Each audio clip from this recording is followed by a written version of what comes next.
अस्सलामुअलैकुम and welcome back to the channel. आज का हमारा टॉपिक है SN1 मेकेनिज़्म। SN2 हमने एक सीरीज़ स्टार्ट की हुई थी रिएक्शंस ऑफ अल्काइल हैलाइड्स, और उनमें हमने दो रिएक्शंस पढ़ने थे। रिएक्शंस न्यूक्लियोफिलिक सब्स्टिट्यूशन रिएक्शंस और एलिमिनेशन रिएक्शंस। ये रिएक्शन स्टार्ट करने से पहले हमारा लेक्चर था एक इलेक्ट्रोफाइल, न्यूक्लियोफाइल और बेस। उसके बाद हमने SN2 मेकेनिज़्म को डिस्कस किया था और आज हमने SN1 मेकेनिज़्म को डिस्कस करना है, इसकी प्रॉपर्टीज़ को देखनी है। तो आइए देखते हैं कि ये क्या चीज़ है।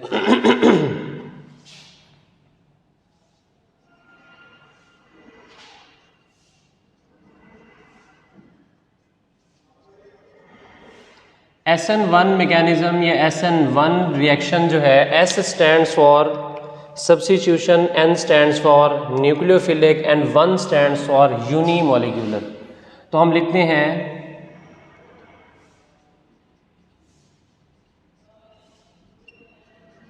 न्यूक्लियोफिलिक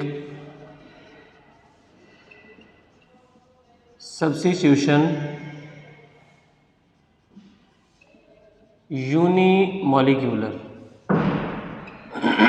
अब यहाँ से काफ़ी चीज़ें इंडिकेट हो रही हैं कि इसका जो रेट डिटरमाइनिंग स्टेप है, उस स्टेप के अंदर एक मॉलिक्यूल इन्वॉल्व होगा। तो पहले हम मैकेनिज़्म देख लेते हैं। मैकेनिज़्म देखने के बाद हम मैकेनिज़्म से प्रॉपर्टीज़ लिखेंगे। वो मैंने आपको बताया था, ज़रा प्रॉपर्टीज़ लिखना आसान हो जाता है स्टूडेंट्स के लिए। तो पहले हमारे पास मैकेनिज़्म है।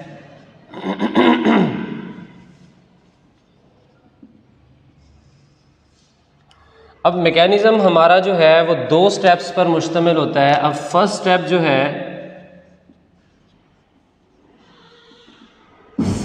जो है that is ionization of alkyl halide. पहला स्टेप जो है वो अल्काइल हैलाइड की आयोनाइजेशन है, और इस स्टेप में हमारे पास जो है वो हमारा अल्काइल हैलाइड आयोनाइज होगा। अच्छा, इस पहले स्टेप को आयोनाइजेशन ऑफ अल्काइल हैलाइड भी कह सकते हैं, या हम इसे फॉर्मेशन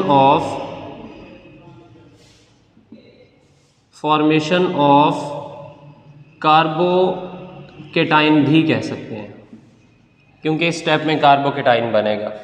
तो ये हमारे पास जो है वो फॉर एग्जांपल अल्काइल हैलाइड है, और ये टर्शरी अल्काइल हैलाइड है। तो Br जो है वो लीव करके चला जाएगा, और हमारे पास एक इंटरमीडिएट बनेगा।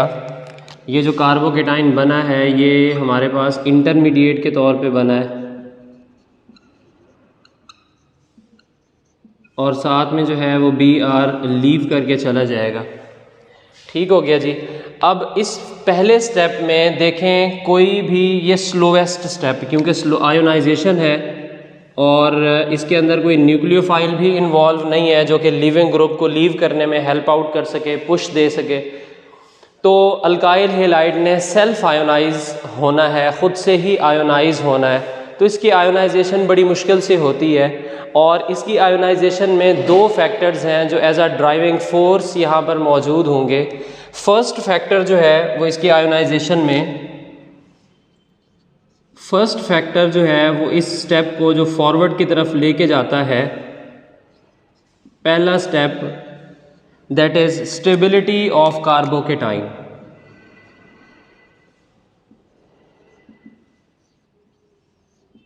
Tertiary carbocation. SN1 mechanism normally जो है वो टर्शरी अल्काइल हैलाइड्स फॉलो करते हैं। उसकी वजह ये है कि ये जो टर्शरी अल्काइल हैलाइड्स हैं, इनका ये बनाते हैं टर्शरी कार्बोकेटाइन, जो कि मोस्ट स्टेबल है, और more stable product are more favourable. More stable products are more favourable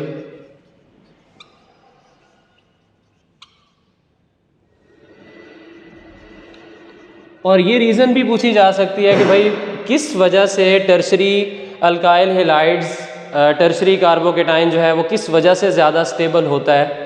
तो इसमें हमारे पास एक चीज़ जो है, फैक्टर जो है वो इलेक्ट्रॉन डोनेशन का है। ये जो CH3 या अल्काइल ग्रुप्स हुआ करते हैं, they are electron donor in nature. अगर आप प्राइमरी अल्काइल हैलाइड की बात करें तो प्राइमरी अल्काइल हैलाइड का स्ट्रक्चर ये वाला है, सेकेंडरी अल्काइल हैलाइड का स्ट्रक्चर ये वाला है, 2 CH3 ग्रुप्स इसके साथ अटैच है, और टर्शरी अल्काइल हैलाइड का स्ट्रक्चर जो है वो ये वाला है। अब प्राइमरी के केस में इस कार्बन के ऊपर इलेक्ट्रॉन डेंसिटी बढ़ाने के लिए सिर्फ एक CH3 ग्रुप है। सेकेंडरी जो है ये ज़्यादा स्टेबल होता है प्राइमरी से, क्योंकि कार्बन का पॉजिटिव चार्ज स्टेबलाइज करने के लिए 2 CH3 ग्रुप्स हैं जो पॉजिटिव इंडक्टिव इफ़ेक्ट के थ्रू इलेक्ट्रॉन्स डोनेट करते हैं। और इस केस में आपके पास जो है वो 3 CH3 ग्रुप्स हैं जो क्या करते हैं, अल्काइल ग्रुप्स कार्बन का पॉजिटिव चार्ज स्टेबलाइज करते हैं। तो अब चूंकि कार्बोकेटाइन जो बन रहा है ये स्टेबल प्रोडक्ट है, इस वजह से ये रिएक्शन फॉरवर्ड डायरेक्शन में जाएगा। पहला फैक्टर ये है ड्राइविंग फोर्स, और दूसरा फैक्टर, सेकंड फैक्टर जो है इसी स्टेप में, second factor is polar protic solvent.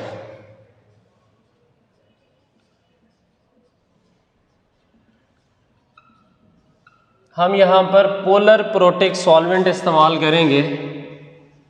उसकी वजह ये है, अब चूंकि एनाइंस और केटाइंस बन रहे हैं तो जो प्रोटिक सॉल्वेंट होगा वो इन्हें क्या कर देगा, स्टेबलाइज करेगा और रिएक्शन के बैकवर्ड जाने के चांसेस को कम कर देगा।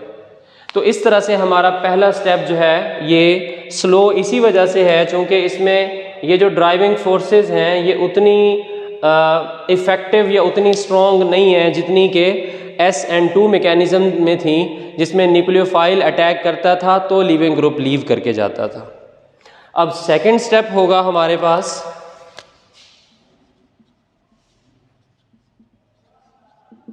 सेकंड स्टेप जो है वो सिंपली ये, अच्छा हाइब्रिडाइजेशन देखें, यहाँ पर हाइब्रिडाइजेशन sp3 है, 3 सिग्मा बॉन्ड्स हैं, लोन पेयर कोई नहीं है, तो lone pair plus sigma bond answer 4 आ रहा है। हमने लास्ट टाइम डिस्कस की थी हाइब्रिडाइजेशन sp3, और यहाँ पर जो है वो हाइब्रिडाइजेशन क्या होगी, sp2 हो चुकी होगी कार्बोकेटाइन। हमारा ये जो कार्बोकेटाइन बना है ये जो है प्लेनर स्ट्रक्चर होता है। ये देखें जी, ये जो हमारा कार्बोकेटाइन है ये प्लेनर स्ट्रक्चर है। ये मेरा हाथ फॉर एग्जांपल कार्बन है जिस पे पॉजिटिव चार्ज, तो तीनों अल्काइल ग्रुप्स जो हैं वो देखें एक ही प्लेन में मौजूद है। तो न्यूक्लियोफाइल जो है वो इस तरफ से भी अटैक कर सकता है और इस तरफ से भी अटैक कर सकता है। ठीक हो गया। तो यहाँ पर हम इसका सेकंड स्टेप लिखने जा रहे हैं।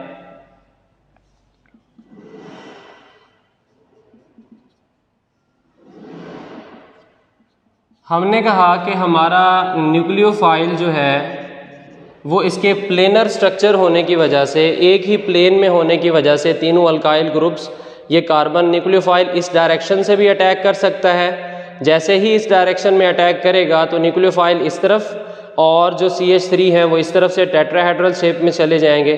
और अगर न्यूक्लियोफाइल इस डायरेक्शन से आया तो फिर हमारी जो डायरेक्शन है वो ये वाली हो जाएगी। लेकिन हायर बुक्स में ये लिखा गया है कि जिस तरफ से लिविंग ग्रुप लीव करके जाता है उस तरफ से न्यूक्लियोफाइल के आने के चांसेस थोड़े से कम होते हैं बनिस्बत अपोजिट डायरेक्शन के। यानी अब चूंकि लिविंग ग्रुप इस विसिनिटी से गया ना, इस डायरेक्शन से लीव करके गया, तो इस विसिनिटी में लिविंग ग्रुप मौजूद होगा। तो इस तरफ से मुमकिन है कि न्यूक्लियोफाइल को थोड़ी सी हिंड्रेंस हो और जो टेट्राहेड्रल स्ट्रक्चर बनेगा वो ये वाला बनेगा।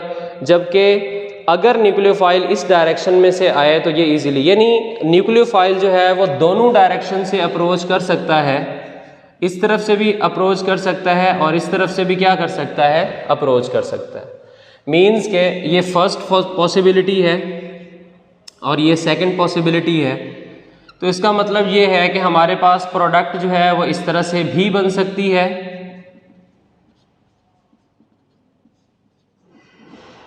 और हमारी जो है वो प्रोडक्ट इस तरह से भी बन सकती है, क्वाइट पॉसिबल है।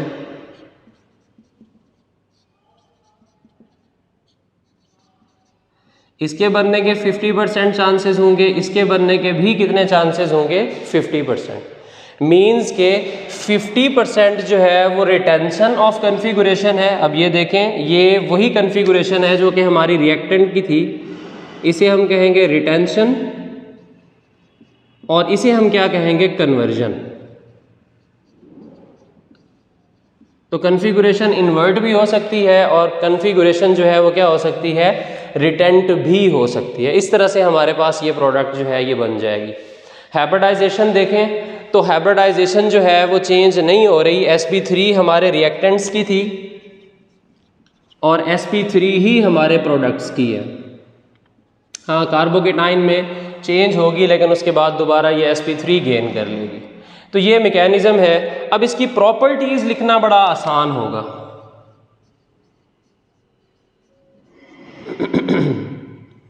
प्रॉपर्टीज में पहले तो दूर से नजर आ रहा है कि ये जो है ये 2 स्टेप मैकेनिज्म है। 2 स्टेप मैकेनिज्म है जी। अगर ये 2 स्टेप मैकेनिज्म है तो इसके साथ साथ ये क्या होगा? इसमें से 2 स्टेप है। पहला स्टेप जो है वो स्लोएस्ट है,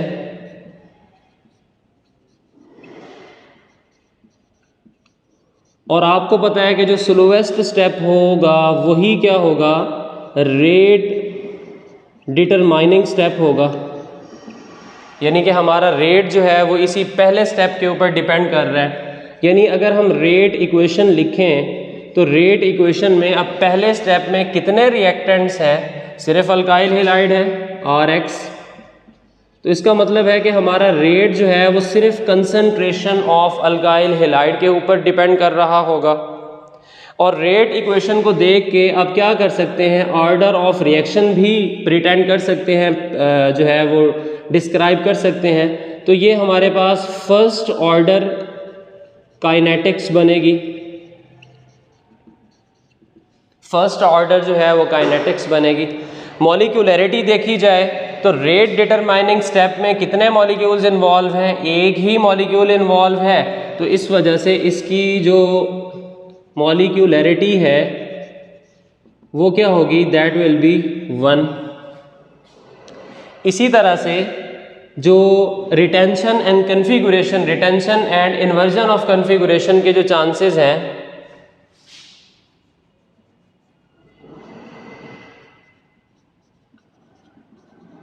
इन्वर्जन ऑफ के, तो 50% जो है वो रिटेंशन के चांसेस हैं,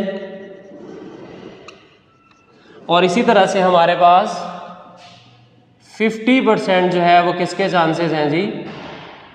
इन्वर्जन ऑफ कन्फिगुरेशन के चांसेस हैं। कौन से अल्काइल हैलाइड्स जो हैं वो ये वाला मैकेनिज्म फॉलो करेंगे? हमारे पास हम ऑलरेडी डिस्कस कर चुके हैं कि जो टर्शरी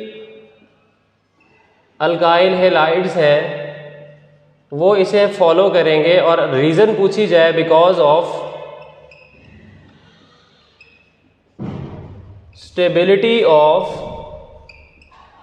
कार्बोकेटाइन। कार्बोकेटाइन की स्टेबिलिटी की बुनियाद पर हमारे पास क्या होगा कि जो टर्शरी अल्काइल हैलाइड्स हैं वो क्या करेंगे? इनको फॉलो करेंगे, क्योंकि टर्शरी अल्काइल हैलाइड का कार्बोकेटाइन यानी टर्शरी कार्बोकेटाइन मोस्ट स्टेबल होता है। ये हमने अभी डिस्कस कर लिया। तो ये प्रॉपर्टीज़ थी SN1 मैकेनिज़्म की। इसमें अगर कोई कन्फ्यूजन हो तो आप कमेंट बॉक्स में पूछ सकते हैं या हमारे व्हाट्सएप नंबर पे हमसे रब्ता कर सकते हैं। मिलते हैं नेक्स्ट लेक्चर में, तब तक के लिए अल्लाह हाफिज़।